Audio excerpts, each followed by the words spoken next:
আজকে তোমাদেরকে দেখাবো খুব সুন্দর একটা কেকের ডেকোরেশন, যেটা একদমই সিম্পল। কেকটা তৈরি হওয়ার আগে তো তোমরা দেখতেই পাচ্ছ কতটা সাদামাটা লাগছে, কিন্তু তৈরি হওয়ার পর দেখবে কতটা সুন্দর লাগছে।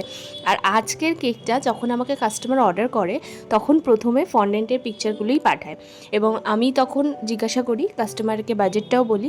তার বাজেট ইস্যু ছিল না, তবে তার একটাই কথা, ফন্ডেন্ট খেতে পারবো না তাহলে কেন নেব।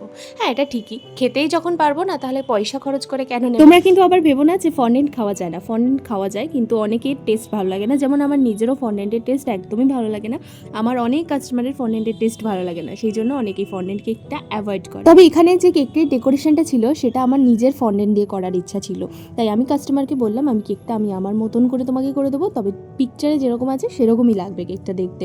আমি যে কাজটা করি সেটা হচ্ছে পিকচার থেকে ফন্ডেন্টের টপারগুলোকে আলাদা করে ক্রপ করি এবং সেগুলোকে এডিট করে প্রিন্ট করতে নিয়ে যাই। পেপার টপারের উপর প্রিন্ট করিয়েছি, দেখে কিন্তু মনেই হচ্ছে না দূর থেকে যে কেকটা ফন্ডেন্ট দিয়ে রেডি নয়। এবার আমার কথা তো শেষ, তবে তোমাদের সাবস্ক্রাইব করা কিন্তু এখনো বাকি রয়েছে, তাই ঝটপট করে ফেলো। বাই।